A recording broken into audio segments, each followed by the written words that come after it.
Hey everyone, welcome to another edition of the Final Down NFL podcast with me, Jim, Finn, Denver Dave, and Punk Raider. We're here talking about NFL boys. How are we doing? It's a full house. Is this on video? Is this going to be on video? Because I think if it's not and it's audio only, I think it should be pointed out that Jim's hair has suddenly gone very grey. Now, I don't know if that's through the fact that, you know, since Dave got his new laptop, he's actually been able to see and hear him. And of course, I was going to say, I have a space-time continuum tear, but Jim, have you stopped dyeing it? Is that wow. a bit of a silver fox you've got going on here? Well, as some of you may know, we hit 250 episodes just recently, and I woke up the next day, and this had happened. So took a toll. Is that what you're trying to say? It's taken a toll. Working with you lot has taken a massive toll. I thought it was a dedication to Lovey Smith or something. That's what you were rolling with. Do love a bit of Lovey Smith, but no. That's just, normal. I mean, you're greater than I am, Punk. Oh, I've been salt and pepper for years, and now I'm just more salt and pepper. But Punk pulls it off. I've never tried to hide it, You've been salty for years. In all seriousness, this did take several hours with a hairdresser to put this white in. So, you know how sometimes they do like makeup effects. I'd ask for a refund, mate, if I was you. Start off you're just because he's young. Age will get you eventually. With a full head of hair. I've got to get the shots in while I can. Oh, man. Oh, all right. This is going to be chalking this up. You're going to make the list. Okay. So before we finish the autopsy series, guys, of the NFC South, we're going to hit a little bit of news because stuff does happen. We're only a few weeks away from the draft, but stuff does happen in larger NFL world. And one of the big, I guess, moves was that Odell Beckham Jr. has gone to the Ravens. He has decided to go somewhere, and he's gone somewhere where there may not be a quarterback for a lot of money. I think it was like 14 million. There's a certain million number that may more have than tempted anyone him else to was go to on. the Ravens than they're just not being a quarterback, Yeah. I mean, it makes sense for the Ravens. They're trying to tempt Lamar into coming back into the building by saying, "Look, we got you a nice shiny receiver that can catch the ball." But whether Odell will last the season or not anymore, who knows? Exactly. So the deal is 15 million, but he can earn up to 18 million. And I was trying to find on my phone what the incentives were. And from memory, I believe it was 60 catches, 1,000 yards, or 9 touchdowns, or being a league leader in any of those categories. But not league leader, sorry, a team leader. So if he gets 19 yards but happens to be the best receiver they have, then he'll get $1 million for that. And he's laughing. It's a lot of money. It is a lot. Assuming he doesn't get injured, yeah. I think he's. I don't remember the last time he had a season where he didn't get injured. I mean, we're talking like 2017, 18, maybe. It's a long time ago. He's had 2 pretty serious ones in the last 3 years. So.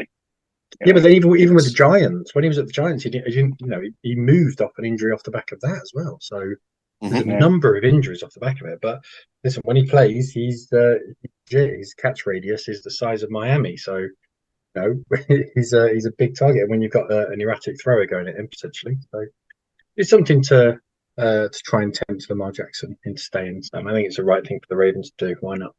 I don't think it's tempt Lamar Jackson to pay him the money he's deserved.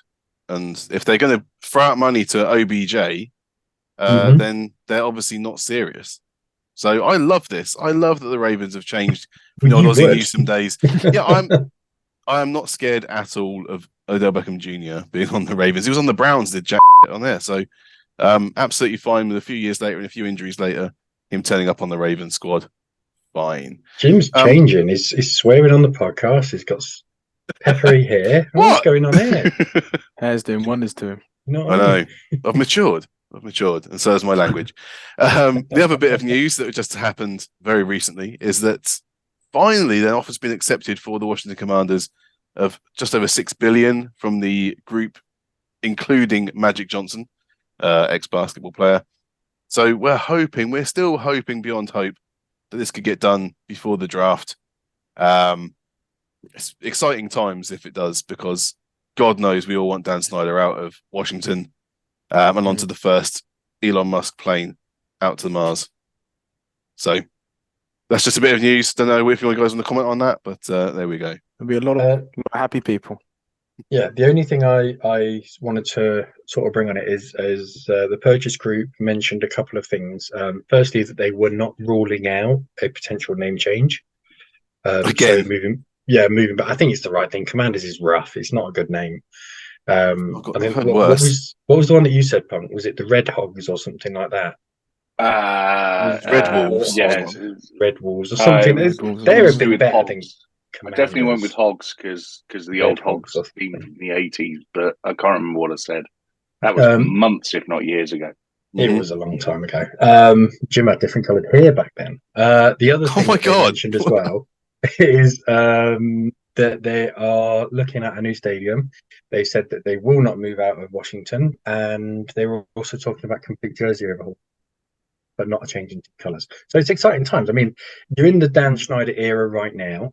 And literally pouring sewage over the fans, to now, a revolution in what the franchise looks like and stands for. It's exciting times. Yeah. Yes, sir. Well, until it's signed, sealed, and delivered, anything can happen. I mean, it's looking hopeful right now, but it's a signed deal in principle. So you have to before you do the purchase. Everyone knows this. Before you do a purchase, you have to sign an agreement in principle. Then you have to do proof of funds. And then it goes through sales and all that kind of stuff. And as goes to the anti-competition committee, all of that kind of stuff. So yeah, the fact it's signed in principle now is as big a move as anything, because it means that there is actual movement on it. I'd just be really surprised if they managed to get it. Yeah, exactly. I'd just be really surprised they managed to get it done in time for next season. It's the sale of a $6 billion company. Forget everything else. It's not going to go quick at all. It takes a long time to do it. The Broncos one went to court, and that was forced through by court order, and it still took several months. So yeah, and I mean, even the purchase of Chelsea, that was ratified and pushed through by government, and it still took months. So it's just one of those things. It's going to take a long time. Well, there we go. There's plenty more, obviously, to talk about as we go through the months through to next season. But for now, guys, we need to get onto the main part of the pod, and that is to finish the autopsy series that we started 8 weeks ago, where we've been looking for every single division, and we finally made our way to the NFC South. Oh, Jesus. So we're going to start with the top team in the division, and then end with the team that finished bottom. So was there a top team in this division? There were just about by one win. There was a team that finished a lot in here above the others. So we are going to start with the Tampa Bay. But I need a 5-minute timer. I always forget about the 5-minute timer now. Leave this in. Jim's slick introductions. It's not like it's the first week, so we'll allow it. No, thanks very much. Thanks. So we're going to go 5 minutes ish on the Tampa Bay Buccaneers. So 2 years ago, the Buccaneers won their second Super Bowl championship, thoroughly outperforming the team that went on and won it this year. The drop-off has been so severe, they almost didn't win the NFC South.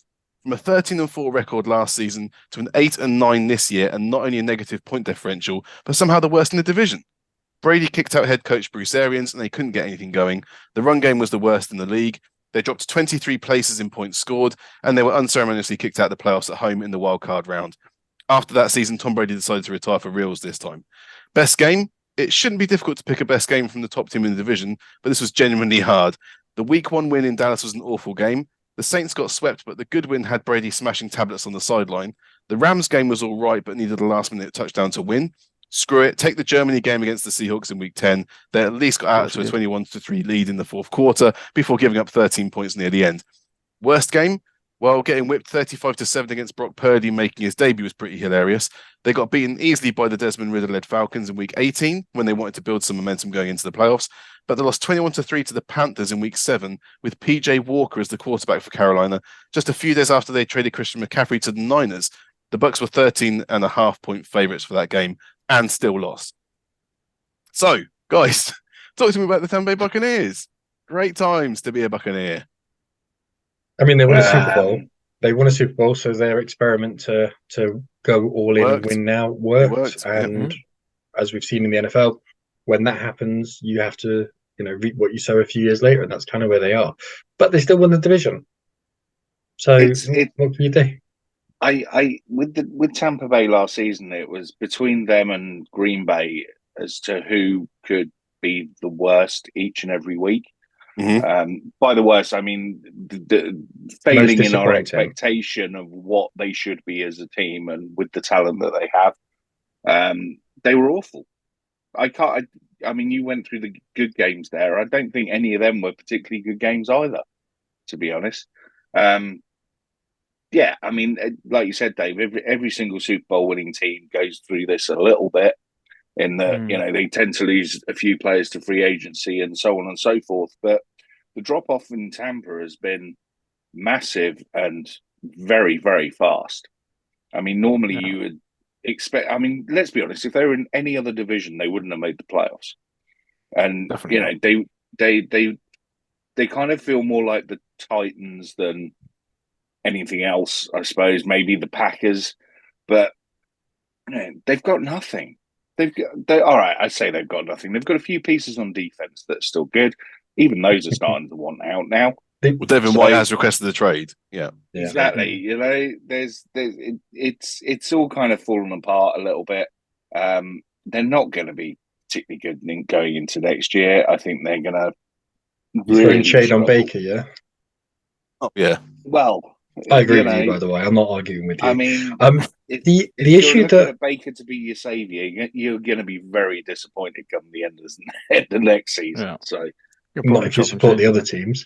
The issue that I've got with the Bucks, and we'll go through the other teams, but there's rays of light with the other teams. There's certain players you could say he's really shone this season. That's his breakout year. There's no one with the Bucks, like no one. No one had. Some of the drops from Evans were phenomenal. They haven't got a quarterback who stepped into the frame.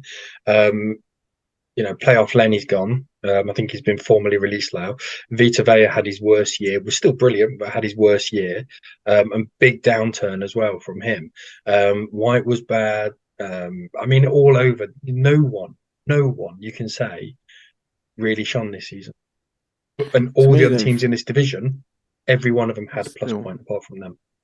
To me, the Bucks have got blinkers on. So when they brought in Brady for that, which did pay off obviously with that Super Bowl win, but it was a now or nothing approach, which worked, but now they're in the nothing stage. And then he did not perform, numerous factors, divorce, age, just wasn't at it. And then the sort of team struggle, and then they bring in Baker Mayfield. Again, to me, is a very blinkered view that it's not a long-term solution. It's still a now or nothing approach, but he's not the man to be a now impact player that's going to win you a Super Bowl. I'm not convinced it was so much Brady though either. I think Brady just did what Brady does, but it was everything around him as well. Like you said, how often do you expect Mike Evans to drop balls? Yeah, especially some shockers that he got. But if you look at some stats, I know we've gone over. But Brady's stats looked okay. But the fact is, he was throwing it 60 times a game. So yes, he got a lot of yards. He was throwing it 60 times a game, and they were running it 3, 4, 5, 9 times a game. It was insane. There was no direction, and Bruce Arians must be sitting there going, "I am so glad to be out of this," because his stock has done nothing but rise since. Well, he's been proven right, hasn't he? As to leaving. But yes, 100%. I mean, Tampa Bay were not brilliant last year, and I doubt they'll be brilliant next year. They brought in Baker Mayfield on the 1-year deal. Defensive tackle Greg Games from the Rams on the 1-year deal. Safety Ryan Neal from the Seahawks on the 1-year deal. Running back Chase Edmonds from the Broncos on the 1-year deal. Do you get an idea of what's going on here with the deals?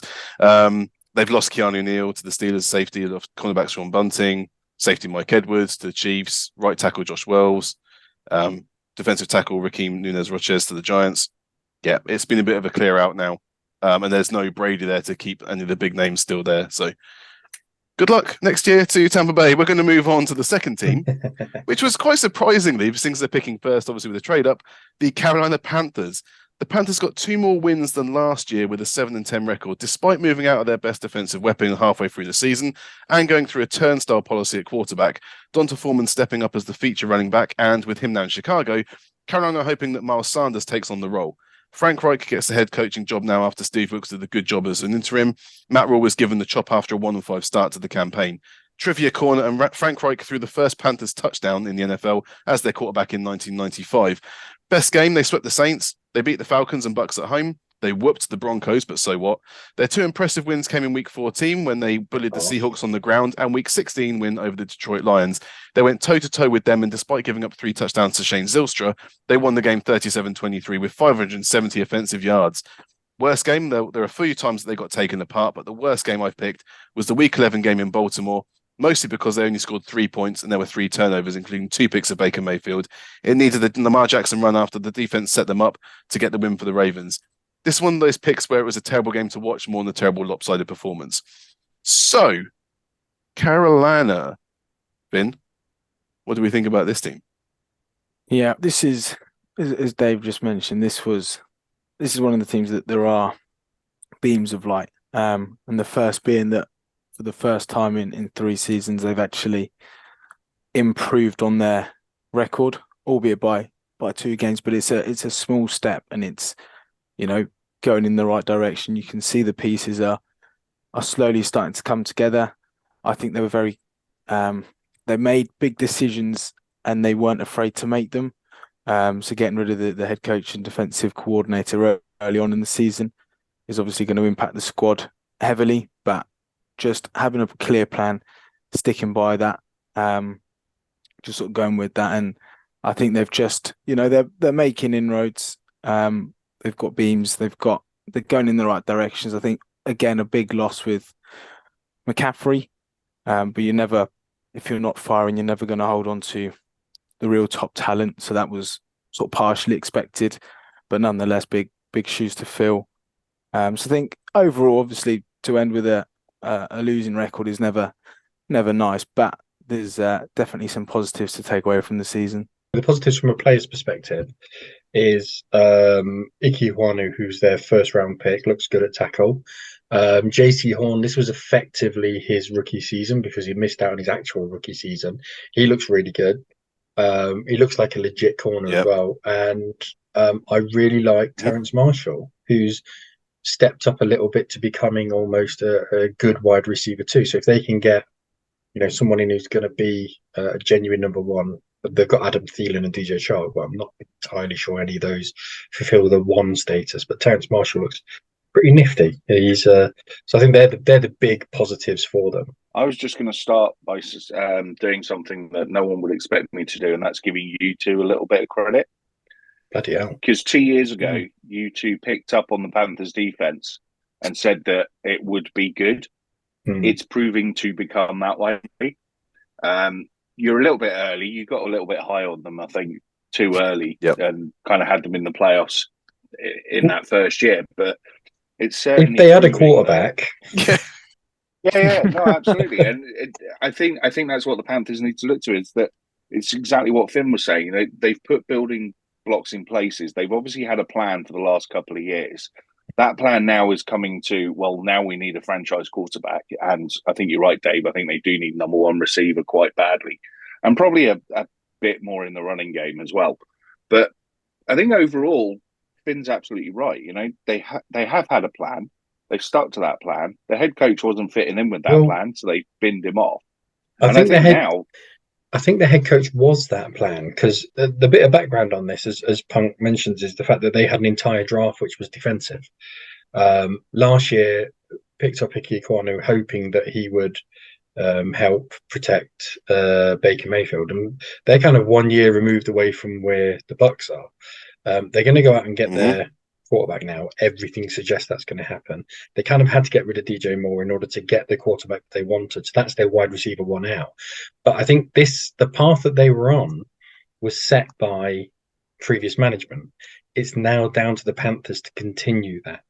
That's what the interesting part is going to be, because they haven't done that in free agency. They haven't, because they went out last year and bought in people like Dante Jackson, for example, and Joe McChin, Eric Rowe. Those kind of guys came in to really assist with the young guys on defense. And there's no sign that in free agency they're doing that this year. So it'll be interesting to see who they draft. So they've made a lot of moves. They've not made a lot of moves in free agency. Adam Thielen, as I we think said, that's what it is. isn't it at least a kind of experience piece? So that's going to help. They are picking 39 as well, so they might pick up a wide receiver in round 2 of the draft. Miles Sanders, obviously experienced running back. Von Bell from the Bengals at safety, he's good. Hayden Hurst, tight end from the Bengals. I don't know, could be all right. And Andy Dalton as well has come in as the backup. Matt Corral, they've obviously moved on Sam Darnold to the Niners. So there's going to be someone else in the building. They've still got Matt Corral, but they've at least got 2 quarterbacks in the building before. If they get a quarterback who starts day 1, his best friend next season might be Ian Thomas, who I'm a massive fan of, because he's so big. If he catches it in the slot, he can plow 9 yards before anyone actually gets him down to the floor. So yeah, he could end up being a decent little fantasy pickup next year. Let's hope Frank Reich has a good time. He went 40-33-1 in 4.5 years in Indianapolis, so at least a winning record coach. Fingers crossed for him and the Panthers. We're going to move on then to the third team, and that was the New Orleans Saints. To the curious case of the Saints, the NFL embodiment of this is the fine dog in a burning building meme. A franchise that mortgaged its future for a Super Bowl run that never appeared 3 years ago. And while they haven't quite hit the wall yet financially, they aren't looking to break down and rebuild, hoping instead that Michael Thomas can recapture his 2019 form and that Alvin Kamara isn't wearing an orange jumpsuit when the season starts. 2 more losses this season than last year, as there wasn't even a skittish Jameis Winston to get them some touchdowns. In comes Mr. Vanilla, Derek Carr, to, guess what, steady the ship. Best game, they had a shutout game in their favour. The Week 8 game at home to the LA, Oakland, Vegas Raiders. Alvin Kamara with 1 rushing and 2 receiving touchdowns did the damage. Still, the Saints must have been impressed with Derek Carr's 101 passing yards and a pick in the game. Worst game, they got shut out themselves. 13-0 to the Niners in a terrible game where Kamara fumbled twice to help ensure the Saints walked out of Santa Clara without a score on the board. Andy Dalton's 21 rushing yards was a team high for the game. Punk, talk to me about the Saints, please, because this team looks terrible by all accounts. Well, we've been saying it for the best part of 3 years. Let's be honest. Ever since they mortgaged the farm to try and put that Super Bowl run together that never materialised, we've been banging on about their cap issues, and throughout it all, they seem to have managed to keep together a fairly reasonable defense, but their offense has just been dire. Apart from Kamara, there's no light in there at all. I mean, Michael Thomas is just, I don't know what's happened to him. He just isn't a wide receiver anymore. There's no real plan. If Jameis Winston is your plan and he gets badly hurt, and then you have no real backup other than the tight end that's a quarterback that could also be a running back and a receiver, then, you're going to be in dire straits. And when you've got less salary cap than I've got wages once I get made redundant, then, it's going to be tricky to put a team together to do anything at all. So, yeah, the Saints are just bad. And I don't see a way out of it for them. They haven't got a particularly huge amount of draft picks that I'm aware of. I'm sure you two will fill me in more with that. But, yeah, it just feels like they almost need to just get rid of everybody. Play kids and really cheap pickups and old school minimum wage vets and just start again, because whatever it was that they tried to do has not worked, is not going to work, and they're just going to be hurting themselves for years to come. And one thing the Saints don't do is get rid of anyone, because Mickey Loomis is still the GM and Dennis Allen's still the head coach after being the defensive coordinator for decades under Sean Payton. There you go. Says it all. On the positive front for them, I think. No. There's no positive. No, I think they were positive when it comes to New Orleans Saints. Stay positive. I think they were. So Juwan Johnson last year was a guy I mentioned a few times, and there was a period in the middle of the season where he played 7 games, got 7 touchdowns. They've re-signed him, and he's sort of that mixed. I mean, Derek Carr's going to love him. He plays in the slot and he's a big body receiver. He's going to be a giant pickup in fantasy next year. But other than that, it's not an enormous amount of positives. I mean, if you look at Tyrann Mathieu, for example, he went there for $1 billion, was not affected last year at all. No. It's going to be interesting to see because they've not done an enormous amount in free agency. I'm sure Jim was give it the rundown. But I don't see what the plan is either. No, that's the point. There's no direction, and it's not as though they can revolutionise what they. It's not as though they're going to revolutionize, because they're picking at 29. overall. Mm. That's their first pick. So it's not as though they can, if there's a rush on corners or something like that, and all of a sudden someone panics and they can draft out of their early pick. Well, they can't do that. So it's not as though they can get a haul somewhere. So I guarantee they'll come out of the season, they'll come out of the draft, and we'll say, they picked up a few players, nothing exciting. They haven't got enough to move up. It will just be another season for the Saints. I don't see it. I don't see where they're going with it. My biggest fear would be if I was a Saints fan is the, as you've both mentioned, the lack of direction and the fact that there's no clear. We just spoke about how good Carolina were in terms of having a plan and sticking at it. Of course, a plan of rebuilding of a franchise is never going to be overnight bang. You're there where you want to be. It's going to take time. Yeah. But the Saints, I don't see that plan. I wouldn't sit there as a Saints fan and go, okay, actually, I can slowly see the blocks coming together. I'll, stick at it another few years and we're going to be back. Look, you don't bring future. Derek Carr in if you're planning for the future. You bring Derek Carr in if you really don't care what's happening in the next season or two. 4 years, 150 million with 100 of that guaranteed for Derek Carr. It's amazing, isn't it? Still splashing the cash. Defensive end Nathan Shepard from the Jets, 3 years, 15 million. Defensive tackle Carlin Saunders from the Chiefs, 3 years, 12 million. Running back Jamal Williams from the Lions, 3 years, 12 million. 3 years for $12 million. These are the highlights that you're giving us. Yeah, exactly. This is what happens when you kick. This is That's what cash happens when you compared kick to some the other can teams. down the road. Well, maybe. Did you hear what I said about the Bucks? The only other player I'll mention as having a good season was Chris Olave. I think with what was thrown up for him in terms of scraps, he came away with a respective haul because I think there's a lot of receivers who may well have struggled in position. So, other than that, it's lean times for the Saints. Lean. And now on to team number 4. So that is the Atlanta Falcons. And by certain metrics, the Falcons didn't have a terrible season.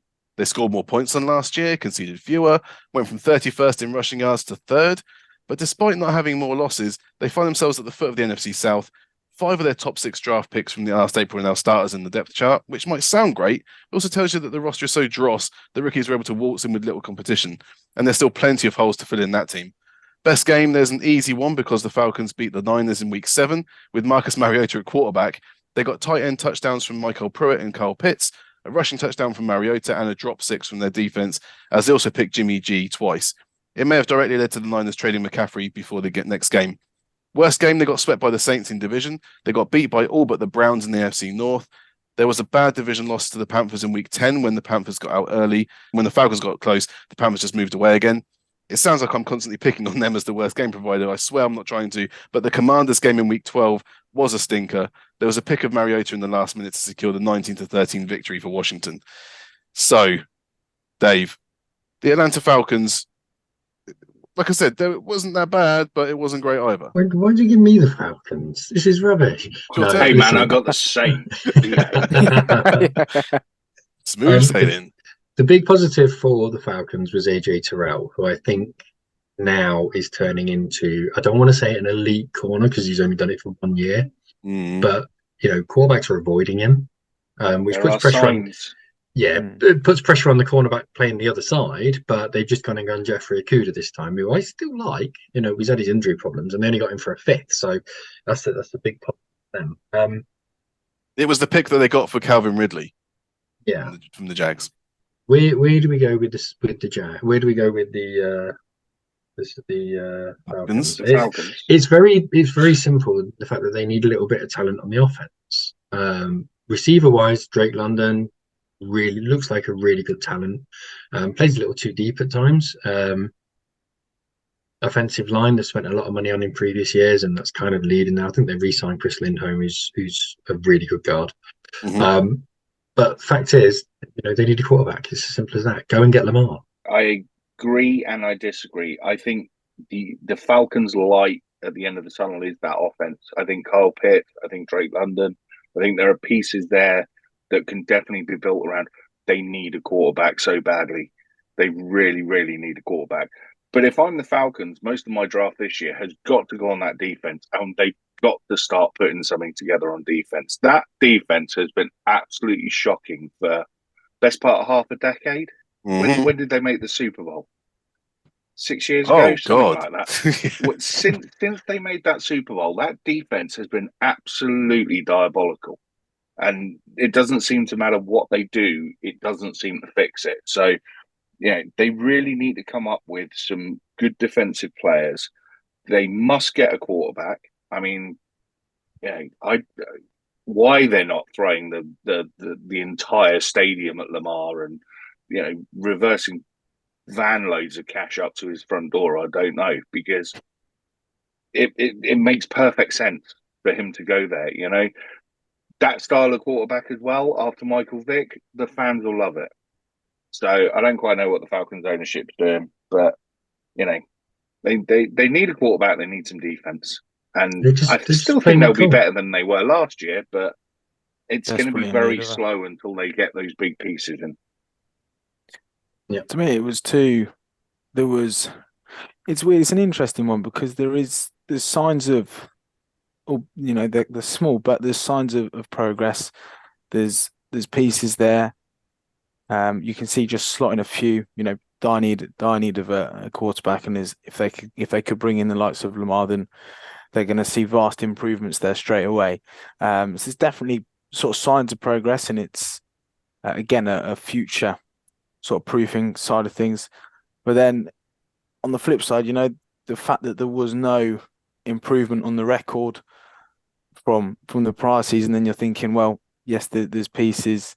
They are young, so you'd imagine they're going to grow into it and gain experience and maturity.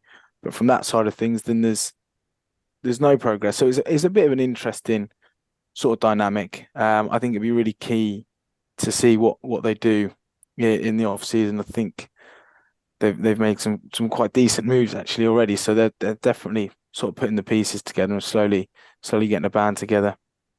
Yeah, like I said, they picked up Jeff Okudah for a round 5 pick. They gave a 7th-round pick to the Patriots for Johnny Smith at tight end. They got Jesse Bates at safety from the Bengals, David Onyemata, defensive tackle from the Saints, Caden Ellis from the Saints, outside linebacker on a 3-year deal. Taylor Heineke's come over from the Commanders because they moved out Marcus Mariota to the Eagles. Cornerback Mike Hughes from the Lions, wide receiver Matt Collins from the Raiders, and wide receiver Scotty Miller from the Bucks. And Calais Campbell.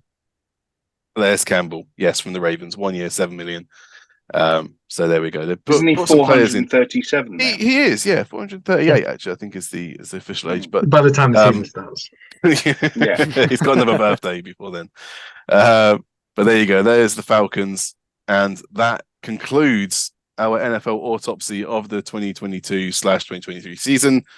Whew! Close the lid, lock it, throw it. Yeah. Before we close the lid, can I say one thing? I think there's a good chance the Falcons do get Lamar Jackson. However, they trade for him after the draft because they don't want to give up 8. Well, that is the move now. If you're going to go for Lamar, you go after the draft. Yeah. Pick 8. Who knows what they're going to do. And I think their hope is that they give away, because in 8 they are, I think, key players, because there are certain players who are going to fall in the draft. They're going to be the key holders to go give us some booty. We want a lot of picks for what we're going to have to give up. And I think it's going to be this is a key draft for the Falcons. It really is. Now you can knock up the door. Stop talking about the 2022 Falcons. It's actually one more time before we close the book and close the lock on this NFC South. We better ask the question: is there going to be any movement next year? Do we get our crystal balls out and say who is going to be at the top of the division at the end of next season? Who wants to be brave and go first? This is always one of the divisions that you always look at, and there hasn't historically been worst to first jumps. I don't think it'll be anything that drastic next season. I can see the Panthers improving, and certainly, I can see Tampa slipping. I think it's pretty much a split, if I'm honest.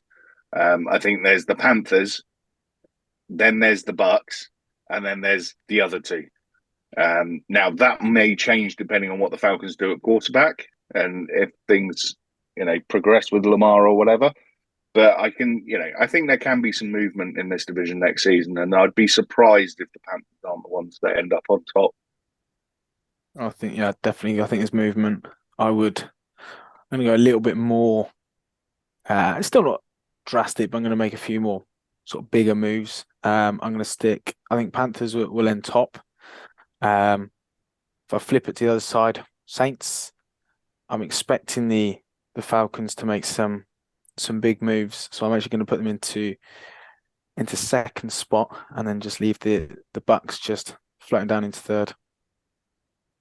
We're talking about a division where everyone finished under 500. The last time that happened was in 2020 when it was the NFC least. And before that, I only went back to 2014 and there's never been an entire division that fell under 500. There's one game from top to bottom. A missed field goal can change the entire division. So it could be down to one draft pick is literally it. One player coming in who can make a difference. And obviously Lamar coming into this division wrecks everything. If CJ Stroud comes in and he happens to be the quarterback at one, or even if it's Will Levis, who knows what's going to go on in this division. If that happens where he hits the ground running and all of a sudden you get a couple of wins early or a couple of losses early, that's going to change everything because it's so close. My favorite to finish top, I'm going to go rogue. I think Atlanta will finish top this year because I feel like they'll fix that defense if they are. I feel like they'll make a move at quarterback. That's why. Okay. Yeah, possibly. They should do. Whether they will or not is another thing. These aren't season predictions. So. I'm gonna season predict that the Bucks are going to go from first to worst. How about that? I think they can get jumped by everyone in this division. Possibly. I think the wheels are falling right the way off.